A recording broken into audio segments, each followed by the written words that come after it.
3, we want you to follow a systematic route of trying to provide first aid and care to the people. We want you to start where you stand. That's one of the great rules of it is, you know, if there's all chaos will start to break loose, rather than, okay, well, I'm going to start over there and then make my way back. No, just start where you are and then make the sweep of what you need to do, whether it be a residence, an office building, a school, whatever it is, you know, or a church building. Start where you stand and then work yourself in a systematic way so that you make sure that you encompass all of the areas where people might be. And then one of the earliest things they want that I've read too is that you want to do a quick sweep, and then if you have more help, do a more in-depth sweep. In other words, let's take this building for example. I would not take the time to walk into every single classroom as I went through the entire room. That would take too long for me as one person to go through. And then I come back, I've gone through every room, but the 4 people that were bleeding to death are now dead. That would be terrible. You know, to walk, you know, to do the major search through the major rooms and area, and then come back and then do it and send somebody else if there's somebody else that you can do, or do a wider sweep later on. Remember, this is under the assumption that you are by yourself and that you want to do the greatest amount of good for the greatest amount of people. Step number 4 is we want to tag each person. My company, we sell these really cool, they're really cool, triage tags that we sell to companies that go in first aid or in emergency disaster kits that you can put on it, has a person's name, where they're injured. I mean, a bunch of those are rip-off tags, and so they can start off as okay, and then as they get worse or progressively worse, you can tear off the tags. You can keep the tag with the body, and if they have to go to the morgue, they're really pretty cool. You happen to carry those in your back pocket, do you? No, neither do I. I have some, but I don't have to carry them with me on a regular basis. And so you want to get some way of identifying somebody. Lipstick or a marker or something like that to write on the person's forehead, write on their hand, something like that, that you can immediately identify all the people who need the immediate. So you could, if somebody else comes up, you tell them, I have a group of people over there, they all have eyes in their forehead. Or you have a bunch of people that are all laying over there, some have eyes, some have D's. Do me a favor, get all the eyes over here, all the D's over there. You can have them to be able to separate them out, ergo doing a triage. Once you've taken the walk and wounded and the people who need delayed out of, then you need to address what you're going to do to the people who need immediate care. So what do you do for those people who need immediate care? Provide care immediately. Well, that's where it comes down to how much first aid knowledge you have. I'm going to give you some tonight. Obviously in 40 minutes I can't teach you everything that I teach in an 8-hour course. That's obviously not possible. But the 3 things that we want to be really aware of is maintaining an open airway. A lot of people die simply because their airway closes. They've been hit in the head by something or become semi-unconscious. They fall, they lay down, they are becoming in a relaxed state. Their soft palate closes their airway and they die. They die for a lack of nothing else but having an open airway. So how do we open the airway? And we're going to do this we're going to talk a little bit more about how we open the airway.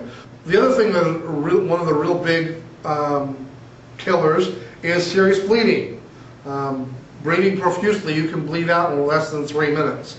And so we want to be able to control that. We're going to talk a little bit about how you control that. Then one of the other big killers is shock. And I don't mean by sticking your fingers in a light socket, I mean the body's reaction to adverse conditions. Your body, your human body, is a beautiful, wonderful device. Incredibly well manufactured, incredibly well designed, except it seems in this one area. Because in a very traumatic situation, your body wants to pull the blood into its core, into the organs and everything everywhere else. That's a good thing. Because if you're bleeding out here, you kind of like, okay, the body says stop sending blood out there. Not a bad idea. The only problem is your brain is not in your core. And in the blood of the brain, you know, you didn't bleed out this way, but you're dead anyway. Seems like somebody messed up on that design on that. We should send that one back to the engineers. But shock is something that can and does kill people, and it kills them kind of quietly. And so we want to be able to treat for shock as well. And then we want to, the sixth step is to document our triage results. We want to be able to, in any situation that you deal with, you're only going to be alone for a small period of time. Other people will come. You can take the people that were delayed, that they have a boo-boo on their finger was bleeding. Now, it might have been a bad boo-boo. I mean, under other circumstances, this would be the most horrific thing that had happened to you all month. That they got a serious cut on their finger. But a serious cut on their finger pales in comparison to somebody who's had lost an arm or something like that. And so you can take somebody who you've fixed and patched up and get them to help you, or others to help you as well. And so you want to be able to intelligently be able to identify the locations of victims and be able to allocate the resources that may be coming to you efficiently where they need. Okay? So how do we find out? Let's go back to those people who need immediate attention and opening an airway. So how do we open a patient's airway? We do opening a patient's airway simply by placing them on their back or in a resting position, tilting the head back in what's called the head tilt chin lift method. We tilt the head back and we push up on the bony parts of the jaw, either at the point or at the corner of the jaw, and push up so the jaw thrusts forward. Not here on the soft part, you don't want to push on this part, but on the bony part of the jaw or the corners. That head tilt chin lift should be enough, tilt the head back far enough for that the patient, that they should be able, if they are capable of breathing, that they will start to breathe on their own. Then we want to look, listen, and feel and see if they are breathing. How do we do that? Well, we place our ear next to their mouth. We look down the patient's body, look for signs of breathing, chest rising, muscle movements. Muscles don't move if they aren't getting oxygen. And so we're looking for those types of things. Twitching, chest rising, any of those, any sign of life from that patient. Then we want to determine whether that person is breathing. If they're not, we want to give them 2 rescue breaths. Mouth-to-mouth resuscitation, your mouth on their mouth, puff them up. Not like you're blowing up a balloon, though. This is not, right? Just simple blowing in their mouth. Those 2 things, if they are going to resuscitate immediately, should give them enough opportunity to come back to life.